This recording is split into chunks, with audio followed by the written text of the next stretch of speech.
जय हिंद दोस्तों। आज हम आपको कुछ कहानी सुनाने वाले हैं भारत के इतिहास का। कुछ कहानी सुनाने वाले हैं अपने वीर शहीदों का, कहानी सुनाने वाले हैं कुछ वीर सपूतों का, जिससे कि शायद आप सुने भी होंगे, शायद नहीं भी सुने होंगे।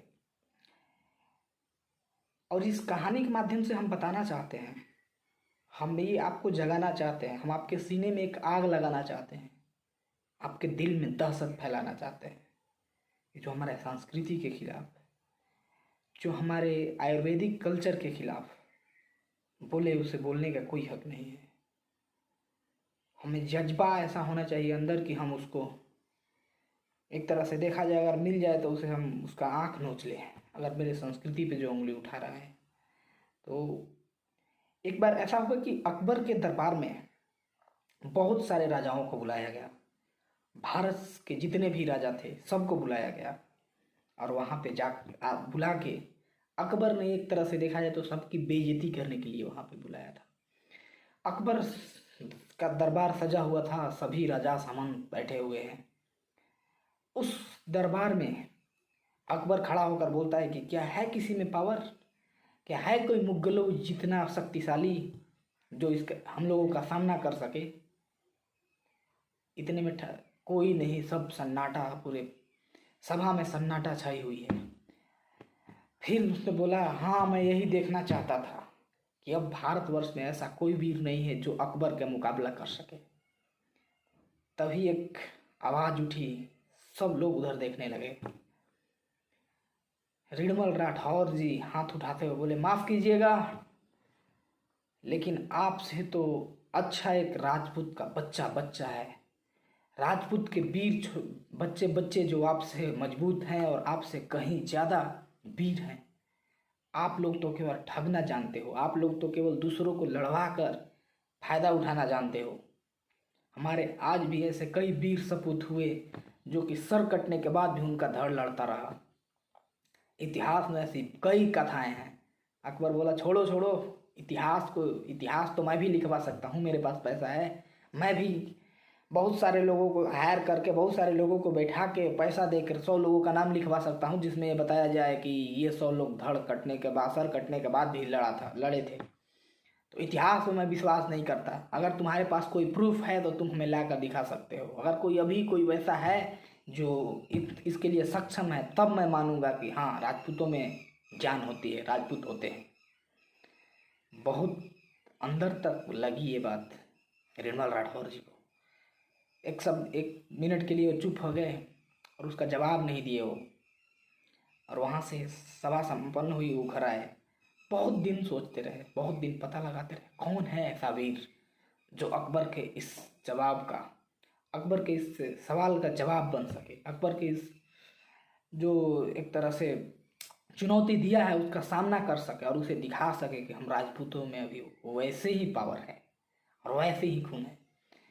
तब ऋणमल राठौर जी, एक रोहिणी करके तबका हुआ करता था, एक जगह हुआ करता था, जो कि आज के डेट में जैतारण डिस्ट्रिक्ट में पड़ता है शायद। वहाँ के ठाकुर साहब के पास ऋणमल राठौर जी पहुँचे और वहाँ पे उन्होंने अपना जो भी दास्ता था वो बताया कि ऐसे ऐसे अकबर ने बेइज्जती की सभी राजाओं का। ऋणमल राठौर जी बोले कि ऐसी बात नहीं है, अभी भी हमारे राजपूतानाओं में वैसे शेर हैं जो कि सर कटने के बाद भी धर्म उनका लड़ेगा।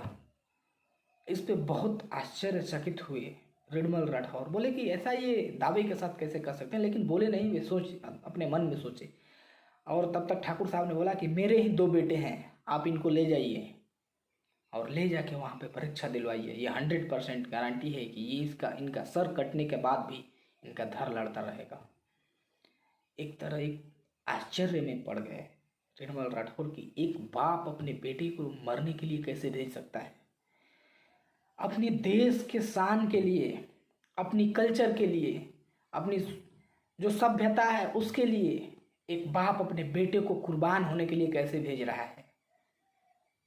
लेकिन आज के डेट में देखा जाए तो हमारी कल्चर को मजाक उड़ाया जा रहा है, हमारी संस्कृति का मजाक उड़ाया जा रहा है। लेकिन जितने भी अच्छे लोग हैं, जितने भी लोग हम कहते हैं कि हम भारतीय हैं, हम अपने संस्कृति को मानते हैं, हम अपने कल्चर को मानते हैं, वे आज चुप बैठे हुए हैं और इससे बहुत दुख होता है कि जब अच्छे लोग ही चुप बैठ जाएंगे तो बुरों का प्रकोप बहुत ज़्यादा हो जाएगा। उसके बाद जब अकबर के पास उनको लाया गया, लेकर दोनों बेटों को आए और अकबर के सामने पेश किए, बोले कि हाँ, ये मेरे वीर सपूत हैं, ये मेरे अभी वीर राजपूतानाओं में ऐसे शेर हैं जिनका सर कटने के बाद भी धर लड़ेगा। अकबर ने तुरंत जवाब दिया, इन दोनों का सर उतार दिया जाए। तब ऋषिमल राठौर खड़े हुए बोले कि इतनी भी सस्ती नहीं है इन दोनों की जान, राजपूतानाओं की जान है, राजपूतों की जान है, इतनी सस्ती में तुम नहीं ले सकते इसे।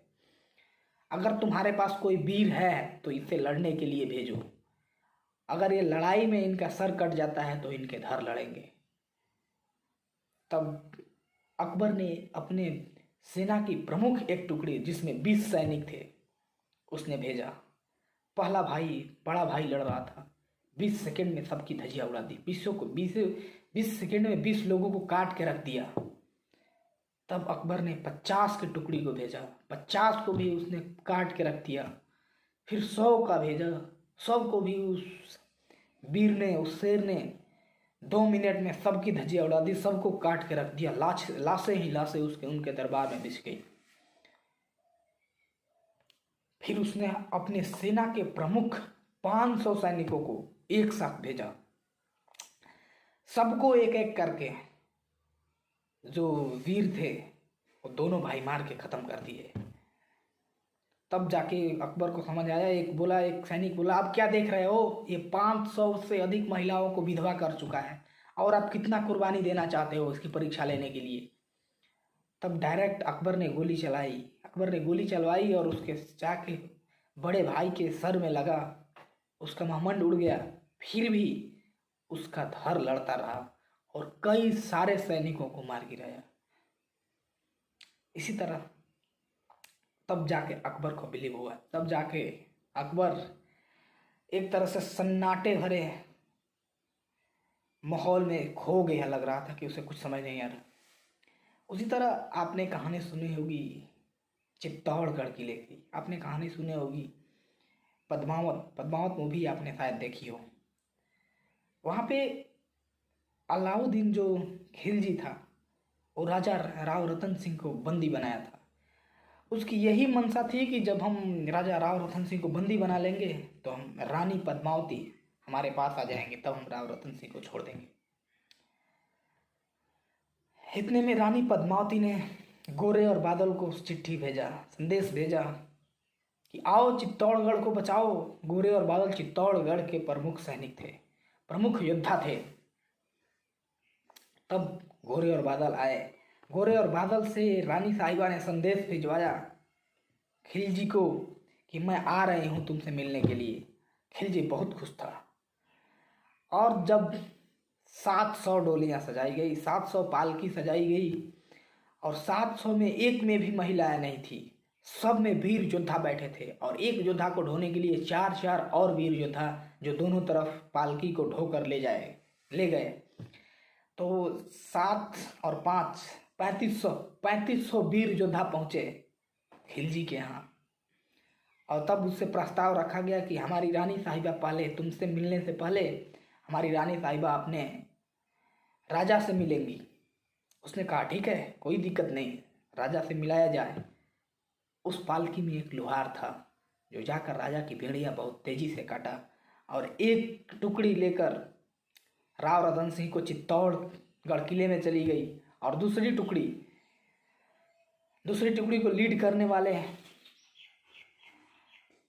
गोरे और बादल ने वहां पे मार काट मचा दिया, बहुत सारे मुगल सैनिकों को मार गिराया और अंत में खिलजी को भागना पड़ा। चित्तौड़गढ़ भी बचा, पद्मावत रानी भी बची और राव रतन सिंह भी बचे।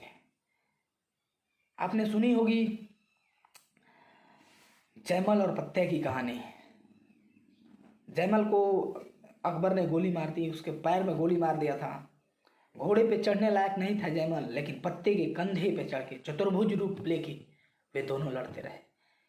और बताया जाता है कि उस टाइम मात्र 8000 सैनिक ने, 8000 राजपूतों की टोली ने 40,000 मुगलों का सर्वनाश कर दिया, 40,000 मुगलों को काट के रख दिया।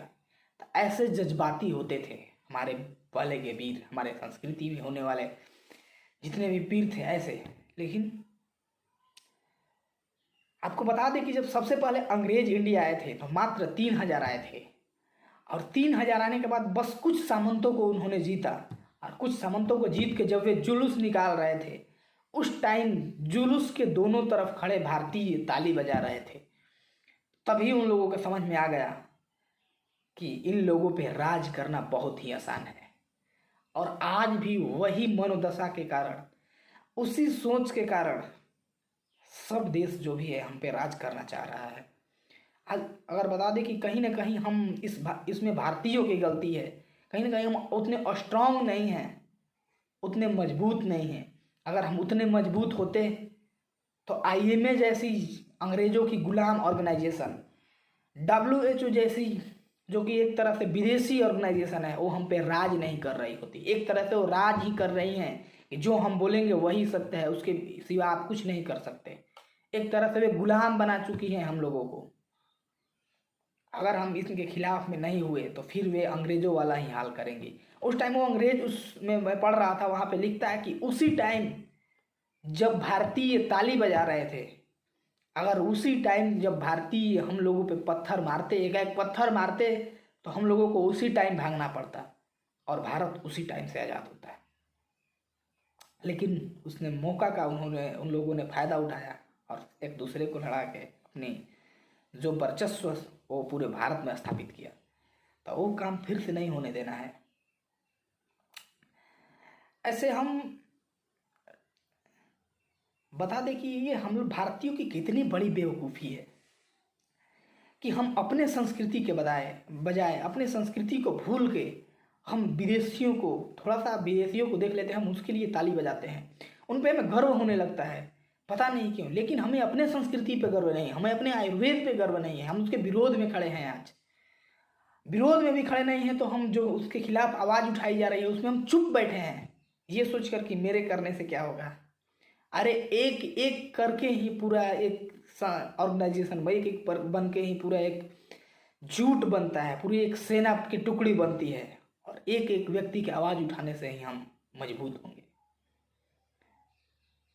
तो यार एक बात और आती है कि हमारे इतिहास में, हमारे एजुकेशन सिस्टम में बस किसको पढ़ाया जाता है? नेल्सन मंडेला को, हमारे अब्राहम लिंकन को, ऐसे जो विदेशी हुआ करते थे उन लोगों के बारे में। मैं ये नहीं बोल रहा कि उनके बारे में पढ़ना गलत है, लेकिन हमारा ये मुद्दा है, हमारा ये सवाल है, हमें वीर शिवाजी के बारे में क्यों नहीं पढ़ाया जाता? हमें भगत सिंह के बारे में क्यों नहीं पढ़ाया जाता? हमें महाराणा प्रताप के बारे में क्यों नहीं पढ़ाया जाता? हमें मंगल पांडे के बारे में क्यों नहीं पढ़ाया जाता? हमारी एजुकेशन सिस्टम को उन लोगों ने करप्ट करके चला गया, और उसी एजुकेशन सिस्टम के सहारे आज भी हम चल रहे हैं। इसीलिए हम मजबूत नहीं हो पा रहे हैं, इसीलिए हम पावरफुल नहीं हो पा रहे हैं। अगर देखा जाए तो एक तरह से WHO या चाइना, अमेरिका, पाकिस्तान, ये क्यों एक तरह से गुलामी करने के लिए सोच रहे हैं? ये समझ रहे हैं कि हम भारतीयों को तोड़ना कितना आसान है, हम भारतीयों को अलग करना कितना आसान है, हम भारतीय कभी एक नहीं हो सकते। इसीलिए ये इनकी मानसिकता यही रहती है, और ये सफल भी होते हैं अपनी मानसिकता में, अपने जो भी वो सोचते हैं उसमें सफल होते हैं। क्योंकि 5 लोग अगर विरोध में खड़े होंगे तो 10 लोग उसके समर्थन में भी खड़े हो जाने वाले हैं, और वही देश के गद्दारों के कारण आज देश बर्बाद हो रहा है। उसी देश के गद्दारों के कारण आज देश की पूरा समूल नाश हो रहा है, और ऐसा हमें नहीं होने देना है। हमें बताया जाता है, इतिहासों को पढ़ाया जाता है कि अकबर ऐसा था, अकबर महान था, ये था, वो था। अरे हमें महाराणा प्रताप के बारे में क्यों नहीं पढ़ाया जाता? अगर महाराणा प्रताप के बारे में कुछ पढ़ते हैं तो वहाँ पे बस हमें ये दिखाया जाता है कि हल्दी घाटी के युद्ध में महाराणा प्रताप को भागना पड़ा। अरे हमें ये क्यों नहीं बताया जाता कि दिलेर के युद्ध में अकबर को भागना पड़ा था महाराणा प्रताप से लड़के? अकबर को भागना पड़ा था अपनी जान बचा के। दिलेर के युद्ध में बहुत सारे किलों को उन्होंने उस टाइम छुड़ाया था। ये क्यों नहीं बताया जाता? हमारे एजुकेशन सिस्टम करप्ट हो चुके हैं, इसीलिए हम इतने पावरफुल नहीं बन पा रहे हैं। हमें अकबर के बारे में बताया जाता है, हमें शाहजहां के बारे में। शाहजहां ने ताजमहल बनवा दिया। अरे ताजमहल बनवा दिया तो कौन सा बहुत बड़ा काम कर दिया? कौन सा तोड़ छोड़ दिया उसने? साला हमारा मिट्टी, हमारा पत्थर, हमारा कारीगर बिल्डिंग बनाया और सभी कारीगरों का हाथ काट दिया। साले बेईमान। और उसी बेईमानी का, उसी एक तरह देशद्रोही का हम गुण गा रहे हैं। और आज हम उसे देखने जाते हैं, ताजमहल देखने आगरा चलते हैं। हमारे उसने शाहजहां ने बनवाया था। अरे शाहजहां ने बनवाया था, क्या हुआ? क्यों जाए हम देखने? हम देखिए, मना नहीं कर रहे हैं, ताजमहल देखने के खिलाफ में नहीं है, हमारी भारत में है, जाना चाहिए। लेकिन और सब भारतीय संस्कृति के जो प्रतीक हैं उनको क्या? तो हमें यही देखना है कि हमारे भारतीय संस्कृति को कभी कोई ठेस न पहुंचे, हमारी भारतीय संस्कृति पे कोई उंगली न उठाए, हम लोग उसका उंगली काट देंगे। और इसी जज्बात से हम अपने इंडिया को बचा सकते हैं, अपने भारत को बचा सकते हैं। अगर ऐसे जज्बात नहीं रहे तो फिर हम उसी तरह से गुलामी की ओर अग्रसर हो रहे हैं और हमें गुलाम होना पड़ेगा एक दिन। इस बातों को समझना है। और मैं ये बातें इसीलिए समझा रहा हूँ कि आज के डेट में आयुर्वेद के जो खिलाफ हैं वो इसी तरह से देशद्रोही हैं। एक तरह से उन्हें देशद्रोही घोषित कर देना चाहिए कि वे आयुर्वेद के खिलाफ हैं। मैं ये नहीं बोल रहा कि एक तरह से कि अंग्रेजी दवाइयों का बहिष्कार किया जाए या एलोपैथ का बहिष्कार किया जाए, लेकिन मैं ये कतई बर्दाश्त नहीं करूँगा। और हमारे जैसे लोग, बहुत सारे लोग बर्दाश्त नहीं करेंगे कि आप आयुर्वेद की मजाक उड़ाओ, आप भारतीय सभ्यता की मजाक उड़ाओ, भारतीय संस्कृति का मजाक उड़ाओ। कभी हम लोग सहन नहीं कर सकते और इस पर हम लोग आवाज़ उठाएंगे। और एक भारतीय का एक कर्तव्य है, इस पर आवाज़ उठाए और बोले।